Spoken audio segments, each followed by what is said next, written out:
안녕하세요. 네, 안녕하세요. 반갑습니다. 네. 굉장히 어려운 네. 시국에 굉장히 빠듯하게 저희가 요청을 드렸는데도 오늘 참석을 해주셨습니다. 한림대 성심병원 가정의학과 조정진 교수님이십니다. 네. 네, 반갑습니다. 근데 저 한림대병원의 동탄성심병원이고요. 한림대 네. 성심병원은 또 따로 있습니다. 그래서 네. 저는 동탄성심병원 그 가정의학과 교수입니다. 네. 다시 정정해 주셔서 감사합니다. 네, 교수님 요새 어떻게 지내고 계시나요? 저는 이 코로나 시즌에 사실은 삶의 휴식기를 갖고 있다 이런 느낌으로 살고 있어요.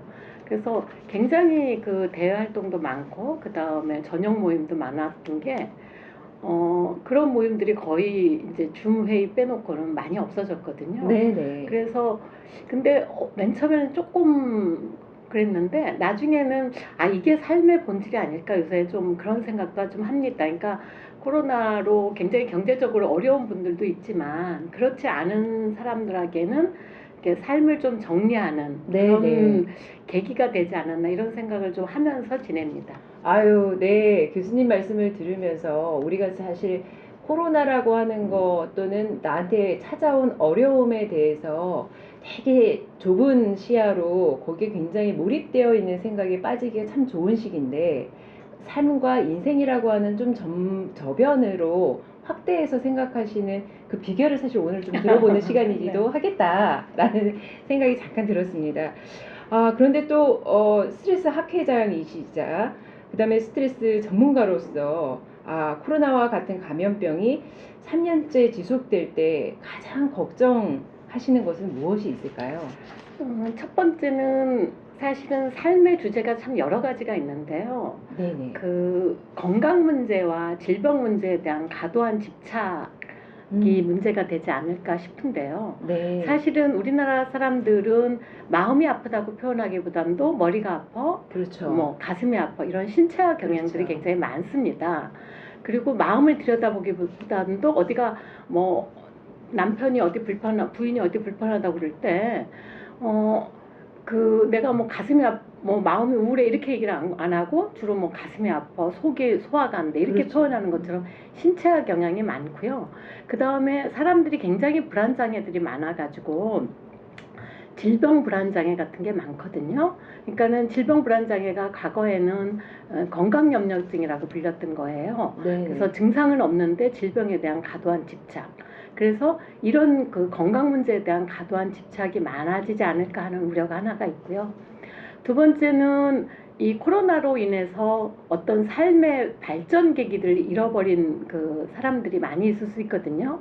예를 들면 고등학교 1학년 때 코로나를 경험한 시작한 학생들은 고등학교 시절을 송두리째 없어진 것이고 수업을 빼놓고는 비대면 수업이라고 하죠. 네네. 초등학교, 중학교, 그 다음에 대학교를 신입생으로 들어갔던 애들은 3년 동안 그 교우 관계나 또는 친구, 사회활동 이런 경험들을 상실하게 되거든요. 그렇죠. 그래서 그런 것들을 상실하게 됨으로써 생기는 어떤 정신건강적인 문제가 또는 심리적인 그런 문제가 나중에 사회적인 어떤 이슈가 되지 않을까 이런 예상을 하고 있고요. 사실은 정확히 다 예측할 수는 없지만 그 다음에 세 번째는 굉장히 많은 사람들이 질병을 알았고 그 질병을 앓는 과정에서 또 상실의 경험, 죽음을 경험을 하고 스스로 또 죽음의 문턱까지 갔다 돌아온 사람들 이런 사람들이 갖게 될 정신적 충격이나 또는 그런 그 애도 또는 심한 스트레스 트라우마라고 하죠. 그 다음에 트라우마 증후군 이런 것들이 그런 것이 하나가 더 이제 그 정신건강적으로 문제가 일으킬 수 있다. 저는 그렇게 보고 있습니다. 네. 교수님 설명을 들으면서 실제로 정말 내가 우울하다라는 얘기보다는 몸이 무겁다, 그다음에 머리가 아프다, 소화가 잘 안 된다라고 하는 그러한 표현이 훨씬 더 많긴 한 것 같아요. 실제로 그쪽으로도 불편은 충분히 할 수 있겠지만 우리가 정작 힘들고 불편한 이야기를 오히려 알아차리고 그것을 나눌 수 있는 그런 기회가 많지 않을 수도 있겠다라는 생각을 잠깐 하게 되었는데요.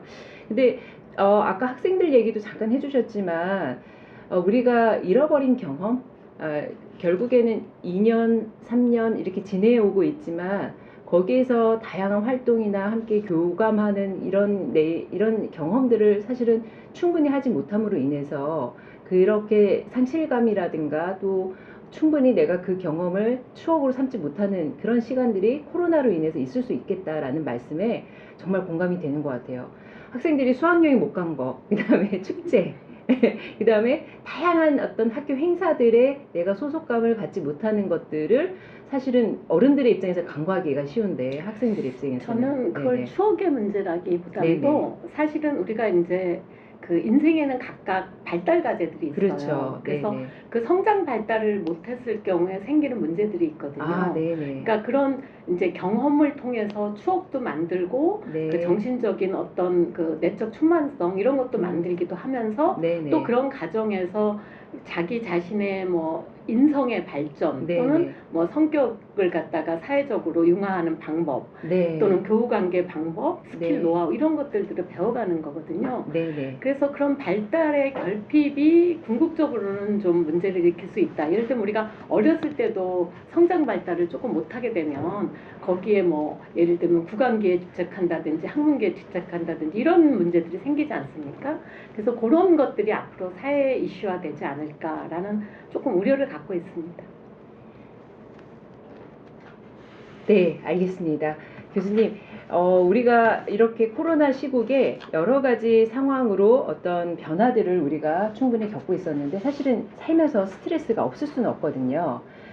그랬을 때 이 스트레스가 특히 가장 나쁜 영향을 많이 받고 있을 만한 사람들이 있다라고 한다면 우리가 어느 분들을 조금 더 주의해서 봐야 될까요? 저는 이제 스트레스를 잘 그렇게 그 관리를 하려면은 세 가지 힘이 필요하다고 쉽게 네네. 얘기를 하거든요. 네네. 정신적인 힘, 육체적인 힘, 그 다음에 경제적인 힘. 이 세 가지가 있어야지 사람들이 행복하다고 느끼거나 스트레스를 아예 없는 거는 불가능한데 스트레스를 관리하고 뭐 그 소통해 나갈 수 있는 그런 사람들이 되는데요. 정신적 힘이라는 것은 사실은 이제 어떤 사람이 정신적 힘을 얼마나 갖고 있느냐는 어떻게 태어나느냐는 또 굉장히 중요해요. 그런 뭐 성격이나 이런 성향이나 이런 거는 사실 가족적인 또는 뭐 유전적인 그런 그걸 물려받잖아요. 네네. 그런데 그 사람이 그 성장 과정에서 또 어떻게 커졌는가가 중요하잖아요. 그렇죠. 근데 그런 과정에서 충분히 성장 발달을 못하면 취약한 성인으로 발전을 합니다. 네네. 그래서 우울증에 걸리기 쉬운 사람, 그 다음에 어떤 스트레스에 취약한 그런 사람들이 되는 것이죠. 그래서 그런 정신적 힘이 취약한 사람들이 일단은 이 그 코로나의 영향들이 더 클 수가 있겠고요. 두 번째 이제 육체적인 힘인데 육체적인 힘이라는 것은 내가 신체적으로 건강해야 돼요. 근데 만성질환자나 또는 뭐 장애가 있거나 또는 어딘가 불편한 경우가 있는 경우에는 육체적인 힘이 아무래도 딸릴 수밖에 없죠. 그러니까 그런 사람들도 역시 스트레스에 좀 더 취약할 수 있습니다. 그리고 마지막으로 이 자본주의 사회에서 우리가 경제적 힘이 또 굉장히 중요하거든요. 그래서 경제적 힘이 없을 경우에 굉장히 어려움에 많이 봉착하게 됩니다. 그래서 경제적으로 취약한 계층이 또 역시 그런 코로나로 인한 스트레스에 많은 나쁜 영향들을 받을 수 있다. 이렇게 생각합니다. 네, 지금 말씀 주신 것처럼 몸과 또 마음과 또 우리를 그래도 좀 삶의 질을 유지하면서 좀 지낼 수 있는 여러 조건들의 변화가 생긴 것 이런 부분들이 사실은 굉장히 스트레스에 나쁜 영향을 미칠 수 있는 조건이다라고 말씀을 주셨습니다. 사실 그렇기 때문에 지금 코로나 시기에 가장 많이 이야기가 되고 있는 부분들이 취약성이거든요. 그래서 사실은 사각지대에 놓여진 많은 시민들의 이야기도 재조명되고 있는 것도 사실인 것 같습니다. 그러면 결국에는 어떤 대상이 한 명 한 명 누구냐라고 밝히는 것도 중요하겠지만 이 몸이든 또 마음이든 또는 이런 여러 가지의 상황과 조건에 최근 들어 훨씬 더 또 어려워지고 취약해진 그런 분들을 우리가 잘 찾아내고 잘 교류하는 것들이 굉장히 중요하겠다라는 생각도 잠깐 들었는데요. 그러면 사실은 스트레스를 우리가 아예 이렇게 만나지 못하고 지낼 수는 없는 거잖아요, 교수님. 그랬을 때 어떻게 잘 이겨내기 위해서 또는 잘 받아들이면서 할 수 있는 일 중에 좀 추천해 줄 수 있는 좋은 일들이 음. 있으실까요? 네. 제가 이제 스트레스 학회장이기도 한데 네네네. 사람들이 이제 그 스트레스를 뭐 진료실이나 또는 강의할 때 보면 스트레스가 없는 걸 얘기를 합니다. 근데 사실은 네. 그러니까 스트레스 원이 그러니까 모든 스트레스로부터 자유로운 삶을 이렇게 꿈꾸는데요. 네네. 사실은 그건 불가능한 거거든요. 그러니까 예를 들면 스트레스의 주제가 다를 뿐이지 어떤 사람은 뭐 쌍꺼풀이 없어서 스트레스를 받고 어떤 사람은 100원이 없어서 스트레스를 받는 거고 어떤 사람은 다 가졌는데도 불구하고 공허해서 심심해서 스트레스를 받는 거거든요. 그렇죠. 그래서 그 스트레스라는 것은 사실은 없는 건 아닙니다. 그러니까 그런데 그것이 어떤 때는 동기가 되기도 하고 어떤 때는 좌절이 되기도 하는 것이거든요. 그래서 예를 들면 스트레스라는 것 자체가 자극이기도 하기 때문에 그렇죠. 그게 아예 없다라는 거는 불가능한 거고 네. 다만 이거를 내가 적절한 자극으로 받아들이고 어떤 동기부여를 할 것이냐 아니면 거기서 그걸 관리를 못하고 힘들 거냐 네, 또는 네. 그 스트레스로 인한 질병들이 생길 거냐 이런 문제거든요. 그런데 가장 사람들이 스트레스를 많이 받는 것이 뭐냐면 예측할 수 없거나 네, 네. 그 다음에 통제할 수 없거나 그럴 경우에 스트레스를 많이 받습니다. 그러니까 코로나도 사실은 내가 병에 걸릴지 안 걸릴지 모르고 이게 그렇죠. 언제 끝날지 모른다는 것 때문에 굉장히 더 스트레스인 것이죠. 예를 들면 고3 수험생이 스트레스를 받더라도 그래도 뭐 몇 년 이후에는 내가 대학이나 또는 대학을 가지 않더라도 고3이 끝난다 이런 그 희망이 있는 거거든요. 그렇죠. 그리고 사실 이제 이 우리가 뭐 코로나 같은 경우에도 백신 고문 뭐 이렇게 했었는데 희망 고문 이렇게 얘기했지만 사실은 이 불확실성이 사람을 가장 힘들게 합니다.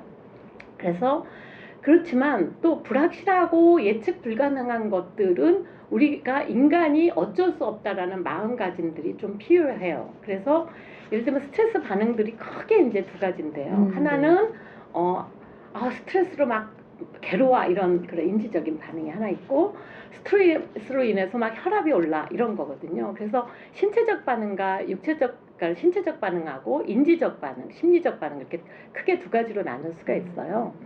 근데 이제 이 신체적 반응이라는 건 예를 들면 그런 겁니다. 우리가 뭐 과거에는 아주 옛날에 인간들한테 가장 큰 스트레스는 맹수로부터 살아남는 거였어요. 그래서 맹수가 딱 오면은 우리가 그 옛날에 이제 뭐 생물 시간에 배웠지만 교감신경에 흥부를 하죠.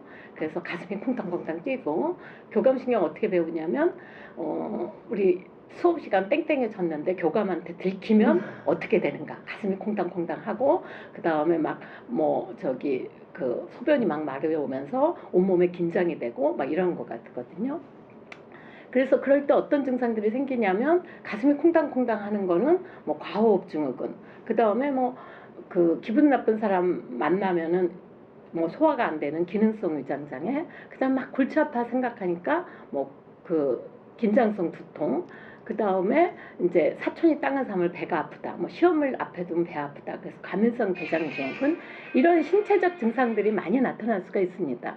그래서 이런 것이 다 교감신경을 통해서 사람들을 그 스트레스로 인한 질병을 유발합니다. 그래서 이제 첫 번째 우리가 진료할 때 뭐라고 물어봐주냐면 골치 아픈 일 있으세요? 가슴 아픈 일 있으세요? 속 쓰린 일 있으세요? 이렇게 물어봐 주는 건데 그런 것처럼 이 교감신경이 흥분한 거를 부교감신경으로 바꾸는 그런 훈련들이 필요합니다. 근데 그때 가장 중요한 게 막 초조 불안할 때 몸을 움직이거나 운동을 해주거나 이러면 그게 좀 가라앉아요.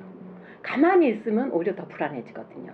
그래서 이 코로나로 인해서 사람들이 운동을 하러 밖으로 안 나가요. 밖에 나가서 어떤 사람은 이제 뭐 오히려 막 밤에도 놀고 뭐 이러는 사람들도 있고 너무 과감하게 무시하면서 어떤 사람들은 아예 병원에도 안 나가고 뭐 이 코로나 시국에 하나도 운동을 안 하고 집에만 박혀 있어서 체지방률이 많이 올라가는 근육이 없어지는 그런 사람들이 많거든요. 그런데 몸을 움직이고 써야지만 이 불안으로부터 사람들이 편안해집니다. 그래서 몸을 움직이는 거가 교감신경에서 부교감신경으로 사람을 이완시켜 주거든요. 그래서 그런 게 중요하고요. 이제 인지적인 거는 괴롭다. 나 이 상태가 너무 괴롭다. 이거 내가 어떻게 해결해야 될 텐데 해결이 안 된다. 이런 느낌일 경우에 우리가 아까 얘기한 것처럼 뭔가를 갖다가 통제할 수 없을 때 굉장히 스트레스인데 통제를 할 수 있으려면 그걸 바꾸는 용기를 갖거나 아니면 그냥 받아들이는 거예요. 이거 어쩔 수 없어. 나만 겪는 일 아니잖아. 뭐 그리고 뭐 내가 어쩔 수 없고 그냥 내가 하는 대로 하고 나서 뭐 겪으면 어쩔 수 없지. 이런 약간 포기의 심정을 가지는 받아들이기. 이런 심리 상태들도 오히려 그러니까 무기력과 조금 다른 거죠. 그러니까 순응하는 거기도 하고 그런 것 그 심리적인 어떤 그런 대응 방안 이런 것도 굉장히 중요합니다. 아, 네. 오늘 너무 정말로 제가 너무 필요한 강의를 지금 듣고 있다라는 생각이. 제가 너무 이 인터넷 방송에 어울리지 않게 길게 강의를 하고 아니에요, 있죠. 아니에요. 네. 들으면서, 아, 그래서 내가 눈을 뜨고 일어나서 몸을 움직여서 뭔가를 했을 때 그게 또 스트레스이기도 하지만 하고 나면 참 개운하거든요. 그쵸. 예. 하물며 뭐, 이제 방에 머리카락을 띠러 다니는 것이라도, 또 설거지라도 아주 사소한 거지만 내가 뭔가 몸을 움직여서 한 것들을 일부러 그러려고 한 건 아니어도 하고 났을 때 계속 누워있을 때보다 훨씬 낫다라는 느낌이 결국엔 스트레스에 대해서 내가 대처하고 있는 과정이겠구나라는 생각을. 그렇죠. 예, 예를 정말. 들면 네네. 그 막 머리가 번쩍할 때는 네. 설거지를 하는 거를 자체를 하다 보면 그 깨끗하게 아, 닦이는 걸 보면서 그렇죠. 갑자기 스트레스가 사라져요. 그러니까 네. 뇌를 사로잡히고 있는 네. 그 오고난 108 번뇌의 고뇌가 네. 설거지를 하면서 그 깨끗한 거 하나로 네. 다 대체가 네. 되는 거죠. 그래서 우리 그렇죠. 생각은 어떤 다른 생각으로 휙 대체가 되기도 하고 1분 만에 108 번뇌를 하기도 합니다. 네네. 그래서 가만히 고민하다 보면 108 번뇌가 생겨요. 네. 건강 문제도 마찬가지고요. 네네. 그럴 때 그 108 번뇌를 싹 없애는 게 108배 음. 뭐 절을 하기도 하지만 왜 설거지 같은 걸 하나 한다든지 네, 네. 꽃에 물을 준다든지 아. 이런 행위를 계속 반복하다 보면 아니 여기다 물을 더 줘야 되나? 요건 좀 덜 줘야 되나? 요거 생각하느라고 잊어버리는 거예요. 아, 네네. 그러면서 없애는 거죠. 아. 그래서 그런 간단한 것이 네네. 정신 건강에 굉장히 네. 도움이 됩니다. 아, 굉장히 코로나가 끝나야지만 내가 정말로 행복하고 좋은 일을 해보겠다라고 계획을 미루고 계시는 분들에게는 어쩌면은 내가 눈을 떠서 하루하루를 지낼 때 이 작은 행동, 또 작은 어떤 몸을 움직이는 어떤 생활, 이런 것들이 너무너무 중요하겠다인데요. 특히나 코로나 시기에 손을 자주 닦으시거든요. 그럴 때조차라도 좀 전에 교수님 말씀처럼 내가 너무 많은 생각에 몰입되어 있는 순간 내 손에 집중하고 그 다음에 거품을 걷어내고 또 물에 대하여서 내가 씻어내는 행위에 조금이라도 1초라도 집중하는 이게 오히려 나의 정신건강을 도울 수도 있겠다라는 생각을 잠깐 해보았습니다. 아, 정말 그거와 더불어서 좀 전에 골치 아픈 일이 있느냐 또는 요새 어떻게 지내느냐라고 하는 막연한 얘기보다 이렇게 몸을 가지고 조금씩 물어봐주는 이 대화도 생각보다 정말로 되게 이제 관심을 받는 느낌을 좀 충분히 받을 수 있을 것 같거든요. 교수님 평소에 이런 대화들에서 조금 저희에게 주실 수 있는 좋은 팁들이 좀 있으실까요? 우리가 이제 스트레스나 어떤 심리적인 상태를 환자한테 면담할 때 네네. 가장 중요한 건 그냥 물어봐 주는 거예요. 요즘 어떠세요? 뭐 불편한 일 없으세요? 뭐 머리 아파가지고 오는 사람은 뭐 골치 아픈 일 있으세요? 막 가슴이 두근두근 해가지고 오는 사람은 가슴 아픈 일 있으세요? 이렇게 물어봐 주면요. 진료실에서 평생 저를 처음 보신 분이 한 1분 있다가 엉엉 우는 사람이 많습니다. 그러니까 가끔 그만큼 그런 마음이 괴로운 사람들은 이 괴로움이 나한테만 있다고 생각을 해요. 그리고 나만 겪는다고 생각을 합니다. 근데 인간들이 그 뭐 예를 들면 제가 가끔 그럴 때 그 재벌 회장도 자살했다 이렇게 얘기를 하는데 그 가진 게 많건 적건 간에 마음의 알이라는 거는 누구나 하는 거고 인생을 살면서 누구나 하는 것이라는 거를 갖다가 얘기를 해줍니다. 그리고 현재 불편할 수 있는 것을 오히려 얘기를 해야 됩니다. 그러니까 예를 들면 나만 그런 것 같아가지고 여기에 해두면 우리가 방안도 환기를 안 하면 너무 막 그 나쁜 공기가 꽉 그렇죠. 차잖아요. 그래서 우리가 사실은 상담의 기본을 벤틸레이션 이렇게 얘기하거든요. 근데 벤틸레이션이 영어로 환기예요. 그러니까 사실은 자기 마음을 환기시켜주는 게 필요한 거죠. 그래서 우리가 사실 막 스트레스 받다 보면은 친구한테 전화해서 막 수다 떨잖아요. 그러다 보면 갑자기 걔랑 막 재밌는 얘기도 하다가 옛날 얘기도 하다가 이렇게 잊어버리는 거거든요. 그게 기본적으로 마음의 환기입니다. 그래서 이 마음의 환기가 굉장히 중요합니다. 그래서 그 마음의 환기는 그런데 일단은 긍정적으로 들어줘야 돼요. 그거를 막 판단하고 너 그렇게 하면 안 돼. 너 빨리 가서 그 사람한테 막 화를 내야 돼. 막 이러주면은 더 불안해지는 거예요. 내가 그때 화를 냈어야 되는데 내가 화를 못 냈네? 이거 뭐야? 이렇게 되기 때문에 어떻게 하느냐? 들어주기입니다. 그래서 따뜻한 시선을, 그러니까 그리고 사실은 우리가 마음과 마음은 기처럼 통해요. 내가 이 사람을 받아들이고 있다라는 거를 몸으로 마음으로 바디랭귀지라고 하는데 표현하게 됩니다. 그래서 내가 저 사람이 싫어 이렇게 하고 있으면 이게 다 풍겨져요. 그래서 저 얘기를 계속 속에서 판단하고 있으면 그 사람이 자기 얘기를 다 못 털어놓습니다. 그러니까 따뜻한 마음으로 들어주기 자세가 필요한 거죠. 그래서 먼저 물어보고 계속 질문하다면 안 됩니다. 왜냐하면 그거는 자기 마음이 불편한, 이 사람이 괴로운 걸 보고 있는 것이 불편한 내 마음을 해소하는 거거든요. 그래서 이 사람 마음을 들어줘야 되기 때문에 일단 던지고 기다려줘야 됩니다. 그래서 실마리를 하고 공감해주고 그런 것만으로도 굉장히 일단은 일보 진전을 하는 것이죠. 네. 네. 교수님 말씀 중에 정말 몇 가지 굉장히 삶의 지혜가 계속적으로 저희에게 선물로 주고 계시는데요. 결국에는 우리가 듣다 보면은 막 마음이 조급해지거든요. 막 해결해주고 싶고, 그다음에 또 해결까지 가야 이게 끝났다라고 느낄 만큼 우리가 굉장히 마음이 앞설 때가 참 많은데요. 해결보다 공유다, 공감이고, 공감, 네. 네. 그래서 그걸 어떻게 나누느냐가 다 중요하고, 이런 시기에 오히려 나눌 수 있는 기회와 계기를 삼는 것들이 우리한테 참 소중할 수도 있겠다라는 말씀을 함께 팁으로 주셨던 것 같습니다.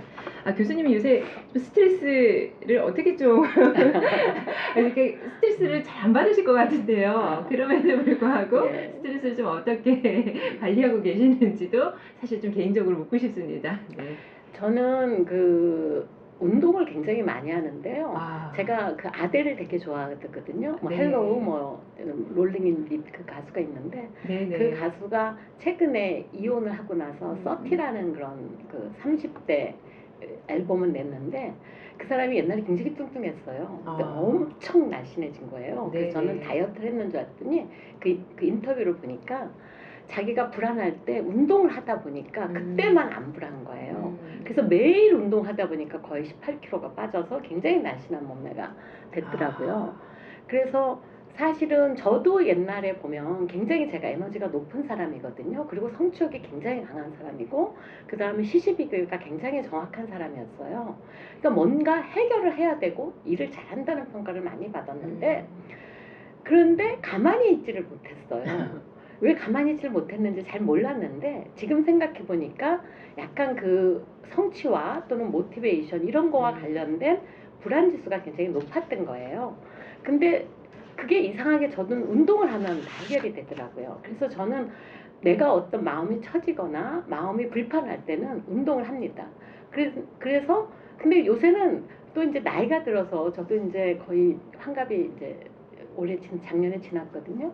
그래서 그때 이후로는 또 체력이 굉장히 떨어졌기 때문에 운동을 해야 돼요. 그래서 제가 아까 세 가지 힘 중에 정신적인 힘, 경제적인 힘, 육체적인 힘 중에서 꺼다 쓸 수 없는 게 뭔지 아세요? 육체적인 힘이에요. 나머지 다 꺼다 쓸 수 있어요. 돈 빌어다 쓰면 되고요. 그냥 얼굴만 뻔뻔하시면 또는 뭐 그렇게 하면 쓸 수 있고요. 그 다음에 정신적인 힘은 너무 이기적이면은 오히려 안 되거든요. 자기가 가지려고 하면 안 돼요. 나눠야 되거든요. 그래서 오로지 꺼다 쓸 수 없는 게 육체적인 힘이다. 그래서 육체적인 힘은 운동을 통해서 길러야만 되거든요. 그래서 저는 기본적으로 스트레스를 받거나 머리가 복잡하면 그냥 저도 운동을 많이 합니다. 그래서 매일 규칙적으로 운동하려고 노력하고 하루에 한 10,000보 정도는 거의 걷고요. 그다음에 이틀에 한 번씩은 근력 운동도 하고 취미생활로 운동도 좀 하고 그렇습니다. 그리고 또 하나는 생각 바꾸기를 많이 하는데 옛날에는 그런 게 잘 안 되는데 이제 나이가 들어서 그런지 그냥 뭐 변화하기 어려우면 그래 에이, 괜찮아 이렇게 하는 그런 받아들이기를 많이 하는 편입니다. 그래서 예를 들면 아까도 얘기했지만 코로나로 저녁 모임이 없으니까 잘 됐네 운동할 시간이 더 생겼네 이렇게 생각하는 것처럼 그런 부분들이 이제 조금 달라지는 그런 방법이라고 생각합니다. 네. 얘기를 쭉 듣다 보면 몸에 대해서 우리가 좀 더 집중하고 또 실질적으로 우리 마음도 사실 몸 안에 있는 거랑 같거든요. 그랬을 때 내가 몸에 대해서 다양한 활동을 하는 것이 그만큼 참 중요하다라는 걸 진짜 실제로 실천을 하고 계시네요, 교수님. 네. 예. 하려고 노력합니다. 거기다가 또 우리가 생각들을 계속 좀 변화하고 있고 예측이 불가능하고 또 불확실한 상태가 매일 뉴스로 쏟아지고 있기 때문에 그럴 때마다 압도되지 않는 것은 그로 인해서 내가 생각을 조금만 바꾸었을 때 이런 것들을 또 얻을 수도 있구나 또는 그럴 수도 있구나 라는 생각을 우리가 좀 자주 되뇌이면 그래도 좀 저희를 삼켜버릴 것 같은 파도에서 조금이라도 나를 지켜낼 수 있지 않을까 그런 생각을 잠깐 해보았습니다. 사실 여러 나라에서도 그렇고요. 심리 불안, 심리 방역 이런 얘기가 정말 과거의 메르스 때나 또 여러 가지 재난 감염일 때와 다르게 이번처럼 이렇게 강조가 되고 중요한 시국이 없다라는 생각을 정말 많이 하고 있습니다. 많은 시민들이 이렇게 우리가 일상에서 정말로 벗어날 수 없는 이런 스트레스를 관리할 때 가장 강조할 메시지가 있다면 교수님 어떤 메시지를 좀 한 말씀 주실 수 있으실까요? 그 첫 번째는 과도한 공포심 유발을 조금 이제 줄여야 될 때가 됐다라고 생각을 하고요. 그 다음에 사실은 정책 당국이 다 할 수 있다. 이런 메시지를 계속 반복하지 않는 것도 좀 필요하다. 네. 예를 들면 사실은 이게 약간 정파적인 것 때문에 자꾸만 더 그렇게 되기도 하는데 할 수 있다 할 수 없다 이런 논란으로. 근데 사실은 이런 자연재 쓰나미 같은 경우를 자연재해를 물론 기후 변화와 관련돼서 우리가 꾸준히 노력하는 거 외에 해결할 수 없잖아요. 그래서 이 코로나도 사실은 그거에 비슷한 거거든요. 그래서 모두 해결하거나 박멸하거나 그럴 수 있는 걸로 볼 수는 없다. 그냥 그래서 다 해결할 수 있다는 그런 메시지 이런 것들은 좀 줄여야 되지 않을까. 그리고 만일 이제 정책 당국이 조금 더 할 수 있다면은 아까 얘기한 것처럼 경제적 힘이라는 것이 그러니까 사회적으로 보면 사실 사회복지거든요.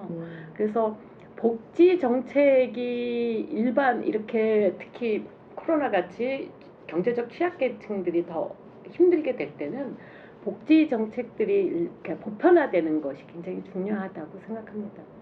네, 결국에는 체제에 대한 다양한 정비가 있어서 그야말로 잘 비춰지기 어려운 시민들의 그런 사각지대를 우리가 좀 더 긴밀하게 접근하는 방안도 굉장히 중요할 것 같다라는 말씀과 함께 우리가 되게 좀 환상적으로 누군가 다 해결해 줬으면 좋겠거든요. 정답도 있었으면 좋겠고, 특정했으면 좋겠고, 그래서 확실한 뭔가를 자꾸 갈증처럼 느끼고 있는데, 오히려 좀 더 현실적인 아주 실천 가능한 수준에서부터 우리가 마음을 조금 더 나누고 그런 리스크를 좀 공유하면서 하나하나를 해결하는 어떤 청사진을 우리가 보는 게 더 필요한 시기가 아닌가라는 말씀도 함께 주셨습니다. 사실 코로나가 교수님 장기화가 되고 있어서요. 그래서 교수님이 보실 때는 이런 공포 반응이나 또는 우울, 또 무력감, 수많은 이야기가 참 많은데 국민들이 전반적으로 이 정신 건강에 대한 스트레스를 좀 어떻게 경험하고 있다라고 혹시 보고 계시나요? 저는 우리나라 네. 문화, 이게 사실은 스트레스나 이런 것들은 다 스트레스가 동일한데 대처 방식은 이제 민족적 특성이나 문화적 특성 때문에 조금 달라지겠죠. 그리고 스트레스 원인 또는 문화적 특성에 의해서 달라지는 겁니다. 그러니까 속물적인 나라에서는 돈이 더 스트레스일 것이고 또 예를 들면 학벌이라든지 계급 사회일 때는 또 그런 게 좀 더 스트레스 있을 수가 있어요. 근데 우리 문화를 제가 보면 저는 크게 우리 문화의 문제점이자 좀 그런 부분들이 두 가지라고 생각하는데 한 가지는 빨리빨리 문화입니다. 그러니까 빨리빨리 문화는 사실은 우리나라가 전쟁 같은 걸 경험을 했고 굉장히 짧은 시기에 사회 변화가 생겼어요. 그러니까 이 변화가 굉장히 속도가 빠름으로 인해서 생기는 어떤 굉장히 불안이 높은 사회인 거예요. 그러니까 아까도 얘기했지만 사람이 불안이 높아지면 뭔가를 해야지 편안합니다. 그러니까 예를 들면 우리가 문단속을 해야 돼 라고 했는데 문단속을 안 하고 있으면 굉장히 불안해요. 그 다음에 내일 시험 공부를 해야 돼. 근데 시험 공부를 안 하고 땡땡이를 치고 있으면 불안한 거거든요. 그러니까 이 불안이라는 거는 사실은 인간에게 무엇을 해라 라고 시키는 기제인 거예요. 그런데 한국 사회는 너무 변화가 마르니까 이 불안의 지수가 굉장히 높아서 그거를 해소하기 위한 방식으로 굉장히 빨리빨리 문화가 생긴 것입니다. 그래서 사실 이 빨리빨리 문화가 한국의 이런 원동력이기도 하죠. 예를 들면 냄비 근성이라고도 하지만 사회를 굉장히 빠르게 지속 발전시키는 원동력이기도 한 겁니다. 그래서 이 불안으로 인한 것이 굉장히 높은데 저는 이 불안으로 인한 높은 그런 예를 드는 게 이제 건강기능식품 시장이거든요. 건강에 대한 과도한 불안들이 또 있어요. 그래서 그 건강기능식품이 굉장히 크고요. 그 다음에 자녀의 미래가 굉장히 불안해요. 그래서 한국의 사교육 시장이 엄청 큽니다. 그래서 또 하나 불안 시장이 있는데 그거를 유튜브 방송에서 얘기하면 제가 엄청 욕을 먹기 때문에 우리가 마음을 불안하면 어디에 갖다 돈을 쓰는지 잘 생각해 보시면 알 겁니다. 그래서 그 세 가지 불안 시장이 있거든요. 그래서 제가 책을 하나 쓸까 하다가 아직 안 썼는데 불안이 당신의 지갑을 훔친다. 그래서 사실은 불안하지 않고 가만히 있으면 예를 들면 우리가 옛날에 무슨 제 그 철학자 이름을 잊어버렸지만 뭘 줄까 그러니까 나 햇볕만 주면 돼 이런 사람이 있었잖아요. 그 사람은 가만히 있는 걸로 행복할 수 있는 거거든요. 존재 자체로 행복하고 존재 자체로 괜찮으면 그럴 수 있는 거예요. 그런데 너무 그 많은 것들을 지금 원하는 시대가 된 거예요. 그러니까 속물적이고 약간 자본주의 시장 때문에. 근데 또 하나는 우리나라 문화는 비교 문화입니다. 왜 그게 가능하냐? 저는 이제 미국에 연수를 해보니까 미국은 저녁에 만나는 사람이 없어요. 그러니까 뉴욕 같은 데를 빼놓고는 그냥 뭐 차로 자기가 1시간씩 정도를 가서 혼자 살아요. 가족끼리. 그러니까 비교할 수 없는데 우리나라는 이 서울이라는 메트로폴리탄이라는 대규모 도시는 뭐 아파트 숲이잖아요. 그래서 굉장히 인간과 인간의 관계가 가까웁니다. 그래서 굉장히 비교하기 쉽고요. 그 다음에 또 하나는 그 집단주의 문화입니다. 약간 그 외국에서는 프라이버시로 해가지고 다른 사람들한테 결혼했는지도 처음 만났을 때 물어보지 않아요. 자기가 밝히기 전에는. 그런데 우리나라는 처음부터 다 까잖아요. 몇 살이야? 나이, 자녀 있어? 언제 결혼할 거야? 결혼 안 했으면 결혼했어? 뭐 이게 다 깝니다. 그래서 비교하기 시작해요. 그래서 이 비교 문화가 아까 얘기했지만 사람이 어째 스트레스를 받느냐? 비교 대상이 있을 때. 사촌이 땅을 사면 배가 아프다. 왜 임금님이 땅을 사면 배가 안 아플까요? 저 귀족의 땅을 사면 배가 안 아파요. 사촌이 땅을 사야 배가 아파요. 즉 비교 대상이 뭔가가 했을 때 자기가 심리적 어택을 받는 겁니다. 그래서 그러니까 우리는 너무 이 비교 문화에 있는 거예요. 그래서 이 비교 문화와 빨리보내 문화가 우리나라 사람들의 정신건강에 굉장히 저는 악영향을 주고 있다고 생각을 하고요. 그래서 그 1등만 기억하는 더러운 세상 뭐 이런 이 캐치 뭐 그런 것도 있고 그 다음에 뭐 자살률 이런 거 여기 자살 예방센터인데 그것 때문에 생긴 거잖아요. 그래서 사실은 너무 비교하고 그 다음에 너무 빨리 이루려고 하고 이러다 보니 굉장히 스트레스가 높은 사회인 건 사실입니다. 그렇지만 아까도 얘기했지만 스트레스나 이런 모든 것들은 우리가 승화라고 하죠. 네. 정신기제 중에.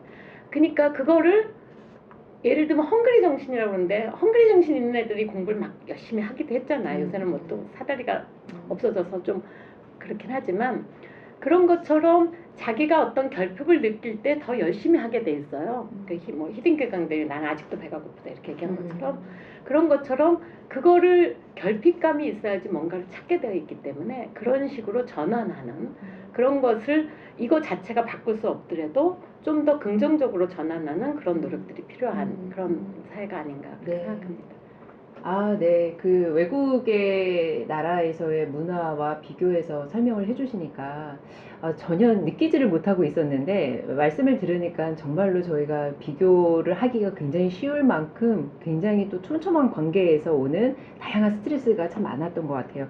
지금 같이 이 방송을 보고 계시는 분들의 질문이 쏟아지고 있는데요. 굉장히 재미난 질문들이 많습니다. 이를테면 율율님, 누워서 하는 스트레스 해소법이 있을까요? 라는 질문서부터 우리가 스트레스를 받았을 때 어떻게 대처하는 게 좋을까에 대한 질문이 참 많았습니다. 박은영님은요, 상당히 굉장히 공감이 되죠. 24시간 지속되는 아이 돌봄 스트레스 해소 방법이 있을까요? 또 막상 해소하고 싶어서 밖에 나가고 싶지만 또 밖에 나가서 정작 또 두렵기도 하고 나가지도 못하고 또 집에서는 또 육아 때문에 힘들기도 하고 이런 부분들에 대한 답답함을 같이 말씀을 주셨고요. 민트님은 실수를 한 것에 계속 떨쳐지지 않고 괴로울 때 어떻게 좀 떨쳐내면서 해소할 수 있을까요? 그래서 해소와 관련한 질문을 한 3분 정도 주셨어요. 교수님, 이 중에 좀 우리가 대처하고 해소하는 또 좋은 팁이 앞서서도 많이 말씀을 주셨는데요. 특별히 좀 더 말씀 주실 수 있는 내용들을 답변을 좀 부탁드리도록 하겠습니다. 저도 뭐 애 둘, 그것도 굉장히 40세가 돼서 애 둘을 연년생으로 키워봤기 때문에 애들 키우는 거 되게 힘들죠. 근데 이제 그리고 그때 아까도 얘기했지만 매여 있거든요. 그렇기 때문에 더 힘들기도 하고. 그래서 운동도 못 한다고 그러는데 뭐 예를 들면 이제 저는 좀 더 적극적으로 그때는 바꾸는 용기를 가지다고 좀 얘기하고 싶습니다. 예를 들면 가감하게 1시간 정도 남한테 맡기고 쉬기. 저는 예를 들면 경제적으로 여유가 있으면 뭐 일하는 사람을 잠시라도 써라. 자기를 위해서 돈을 투자해라. 이렇게 얘기를 합니다. 경제적 여유가 있으신 분이요. 근데 예를 들면 이제 그걸 꼭 남한테 맡길 수 없다고 조바심을 내거나 그러는 사람도 있기 때문에 좀 더 그런 조바심을 떨쳐버릴 필요성이 있고요. 그 다음에 사실 코로나 시국에 가장 안전한 게 야외예요. 뭐 누가 내 앞에 와서 기침을 콜록콜록 침을 뱉지 않는 이상 사실은 밖에서는 마스크를 쓸 필요도 없는데 그냥 마스크를 지금 쓰고 있는 거거든요. 그러니까 예를 들면 그 사람이 밀접하게 접촉하는 지하철이라든지 또는 뭐 강의실 안이라든지 이런 게 아니면 바깥은 사실 마스크가 없을 정도로 조깅이나 러닝을 했을 때는 그런 데가 필요한 거기 때문에 뭐 예를 들면 애들을 유모차를 저는 운동 못하면 유모차를 갖다가 해가지고 유모차를 끌면서 뛰어라. 그럼 애들도 얼마나 좋아하는데요. 덜컹덜컹 하면서 그런 식의 이제 마음 전환들이 필요하다. 이런 것이 필요하고요. 그 다음에 이제 그 생각이 계속 반복되는 거. 우리가 스트레스를 받으면 그 집착을 하게 되면요 똑같은 생각을 여러 번 합니다. 그러니까 예를 들면 이불킥이라고 하죠. 계속 반복해서 그 생각을 하는 거예요. 그러니까 반복해서 그렇게 할 때는 가감하게 중지해야 됩니다. 그러려면 뭐 가장 좋은 방법은 각자 다르긴 하는데 예를 들면 뭐 정 안 되면 만화라도 보는 겁니다. 다른 드라마라도 보는 거예요. 꼭 생산적일 필요가 없어요. 뭐 예를 들면 뭐 저는 굉장히 이제 뭐 음악 틀어놓고 춤추기도 좋아해가지고 뭐 그렇게도 해보고 뭐 굉장히 재미있는 프로그램을 보면서 뭐 몸을 흔들어 본다든지 이런 식으로 그 처음에 이제 예를 들면 그 달리기나 러닝을 할 때도 처음에는 그 생각에 사고방식이 계속 그 반복하거든요. 근데 한 5분 정도 지나가면 대체됩니다. 그러니까 예를 들면 제가 이제 금연하는 사람, 담배 피는 사람한테도 그 얘기를 하는데 담배를 안 피우면 막 담배 피우고 싶은 욕구 때문에 막 괴로운 거예요. 그런데 담배를 못 피게 하면은 막 괴로워요. 근데 어떻게 하는 거냐면 내가 막 여름에 물을 막 냉장고에 먹으러 가려고 그러는데 누가 못 가게 해요. 그러면 막 짜증이 나죠. 목이 말라 죽겠는데 물밖에 생각이 안 나요.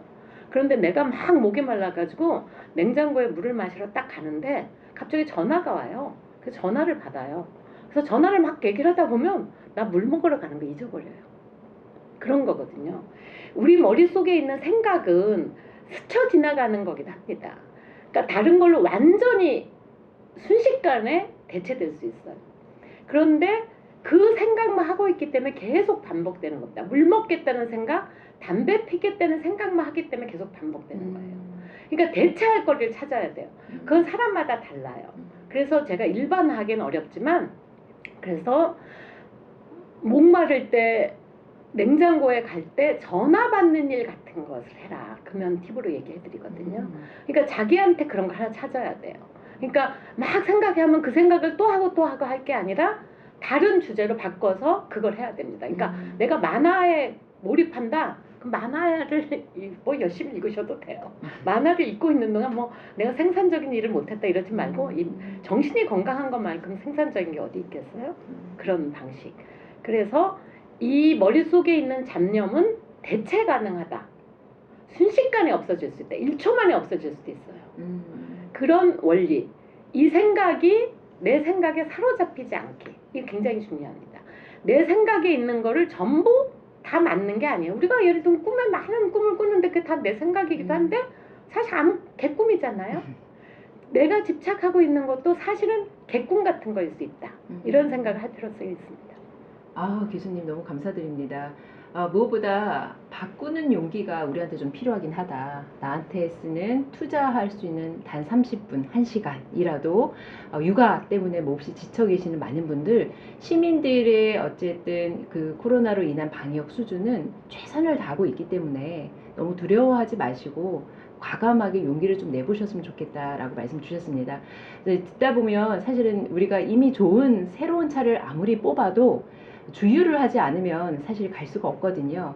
그래서 그렇게 틈틈이 그런 여유를 가지시는 것들에 대해서도 함께 말씀을 주셨고요. 반복되는 생각, 누워있든 서있든 실수하는 것이든 우리가 반복된 생각을 좀 더 끊어내는 그 순간순간의 지혜는 좀 필요하다라는 말씀도 함께 주셨습니다. 마지막 하나의 질문이 더 있는데요.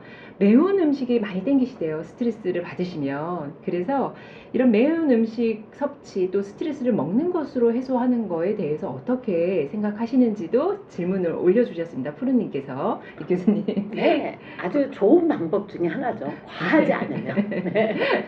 예를 들면 네네. 뭐가 막 먹고 싶은 걸 너무 통제하면 또 커져요. 그래서 가끔 먹어야 됩니다. 그래서 네네. 우리 치팅데이 이렇게 얘기하잖아요. 다이어트 하는 사람들한테도 그런 것처럼 그러니까 욕구를 너무 억누르면 나중에 굉장히 나쁜 걸로 발산됩니다. 그래서 가끔 자기가 하는 생각나는 속에서 나오는 욕구들을 조금씩이라도 다 만족시킬 필요성이 있어요. 그래서 저는 그런 것들은 뭐 이렇게 나쁜 거 아니다. 예를 들면 매운 거 먹지 말아야 돼, 뭐뭐 하지 말아야 돼, 뭐뭐 하지 말아야 돼.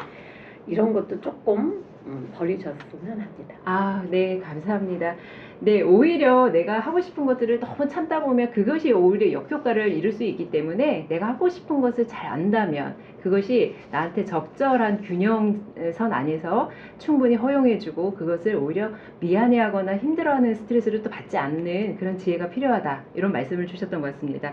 아, 질문이 너무 많지만 어느덧 시간이 다 되어가고 있어서요, 교수님. 지금 오미크론 확진자가 계속 늘고 있어서 스트레스는 더 가중되고 있다라고 시민들께서 많이 얘기를 해주고 계십니다. 이럴 때 우리가 조금 더 가지면 좋을 또 마음의 스트레스 해소나 대처의 지혜를 마지막 한 말씀으로 좀 마무리해 주시면 좋겠습니다. 저는 그 암을 이제 걸릴까봐 걱정하는 사람들한테 막 암 때문에 이거 검사 저거 검사 저거 검사 다 했으면 하는 사람들한테 사실 암 검사도 몇 가지 할 게 없어요. 뭐 위암, 그다음 대장암, 폐암, 자궁암, 유방암 요 정도의 암 외에는 뭐 췌장암, 난소암 이런 것들은 다 조기 발견이 안 됩니다. 그래서 사람들한테 그럼 어떻게 해요? 이렇게 얘기하거든요. 그래서 저는 그냥 진인사 대천명이라고 합니다. 자기가 할 일 하고 나서 나머지는 받아들이기. 예를 들면 우리가 뭐 내일 교통사고로도 죽을지 모르거든요. 그런 거니까 그런 마음가짐을 갖는다면 그냥 오늘 편하게 그냥 내가 하고 싶은 거 하고 즐기고 그 다음에 또 지금 이 오미크론이 되면서 사망률이 엄청 줄었거든요. 거의 독감 수준으로 줄었고 그 다음에 고위험군을 빼고는 거의 사망하는 일은 없거든요. 가볍게 앓고 지나갈 가능성이 굉장히 높기 때문에 그냥 걸려도 할 수 없지. 다만 내가 걸렸을 때 취약계층한테 옮기지 않도록만 조심해야겠지. 이런 마음을 가지는 예를 들면 뭐 평상시에 부모님을 자주 찾아봤더라도 내가 걸렸을 때 그냥 부모님을 안 찾아뵙는 걸 스트레스 안 받고 그 부모님을 위한 거다 이렇게 생각할 수도 있는 거거든요. 그래서 조금 더 가볍게 생각하기. 이제 오미크론 시대로 왔기 때문에 델타 바이러스보다 사망률이 엄청 죽었거든요. 그 다음에 예방접종 맞고 나서 중증으로 입원할 비율도 한 40% 이상 줄었거든요. 그래서 거의 이제 독감 수준으로 많이 떨어졌다고 지금 전문가들이 보고 있기 때문에 이제 조금 더 가볍게 받아들이는 마음 자세가 필요하고, 그 다음에 세상 일 모든 거는 사실 그냥 진연사 대천명이고 내가 다 통제하거나 내가 다 예측할 수 없다. 내가 다 통제하려고 또는 내가 다 예측하고자 해서 스트레스가 더 커지는 거기 때문에 그런 마음가짐이 좀 필요하지 않을까 싶습니다. 네. 오늘 사실 벌써 1시간 가까이 교수님과 함께 대화를 나눠보는 시간이었습니다. 예, 한림대 동탄성심병원의 조정진 교수님, 오늘 스트레스와 또 코로나에 대해서 귀한 강의를 해주셨는데, 사실 강의 같지가 않고 우리에게 들려주는 그 어머니의 되게 좋은 대화처럼 느껴지는 그런 몇 가지의 말씀을 주셨습니다. 교수님, 오늘 바쁜 시간 내셔서 함께 참여해주신 그런 대화 너무나 감사드립니다. 네, 감사합니다. 네.